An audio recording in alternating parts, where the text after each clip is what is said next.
শুধু একজনের নামে বলবো, এই নাসিরউদ্দিন পাটোয়ারি। আমার দলের মধ্যে যদি এই ধরনের কথা কেউ বলতো, এই ধরনের কথা থাকবে, বাক্য থাকবে, এটা আমরা এলাও করতাম না, আমাদের পার্টি এলাও করতো না। সে যেই হোক, আমার বিরুদ্ধে কত মামলা ছিল, আমি কিভাবে মোকাবেলা করেছি, শারীরিকভাবে করেছি, মানসিকভাবে করেছি, অত্যাচারিত হয়ে করেছি, নির্যাতিত হয়ে করেছি, জেলখানায় বন্দী হয়ে করেছি, রাস্তায় থেকে করেছি, বারবার আমাকে গ্রেপ্তার করেছে, কোনোদিন মাথা নত করি নাই। সুতরাং কেউ যদি কোনো কারণে, এই দ্বিধার কারণে, দ্বন্দ্বের কারণে, বিভক্তির কারণে, সুযোগের কারণে যদি কোনোভাবে তারা আসতে পারে, তাহলে তারা কি করতে পারে আমার এবং আপনার জানা আছে, আপনাদেরও জানা আছে। কিন্তু আপনাদের আবার সক্ষতাও আছে, এই সক্ষতা রাখা চলবে না।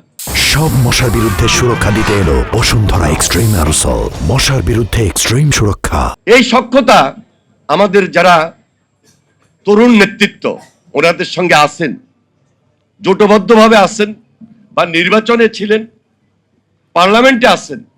আমি সেই সাধারণ ছাত্রদের, এখন ভিন্ন রাজনৈতিক দল, নতুন নেতৃত্বে, সাধারণ ছাত্রদের নেতৃত্বে একসময় ছিলেন, কিন্তু একটা রাজনৈতিক দলের নেতৃত্বে আছেন, তাদেরকে বলবো, যেহেতু আপনার জেনারেশনের নেতা, আপনার নেতৃত্বে এসেছেন, নতুন দল করেছেন, আপনাদেরকে আরো বেশি গভীর চিন্তিত হতে হবে, আরো বেশি আলোচনায় যেতে হবে। আপনাদের দলের মধ্যে শুধু একজনের নামে বলবো, এই নাসিরউদ্দিন পাটোয়ারি।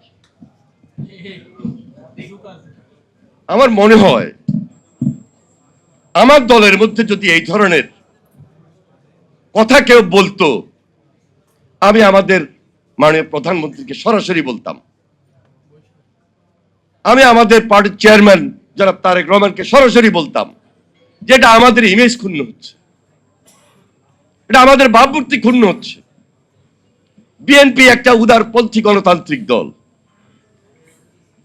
বিএনপি একটা সাধারণ মানুষের দল, মাটি মানুষের দল। জিয়া রহমান তাই করেছেন, বেগম খালেদা জিয়া তাই করেছিলেন। এই দলের কোন মুখপাত্র বা কোন নেতা তার চরিত্রের মধ্যে, তার কথার মধ্যে এই ধরনের কথা থাকবে, বাক্য থাকবে, এটা আমরা এলাও করতাম না, আমাদের পার্টি এলাও করতো না, সে যেই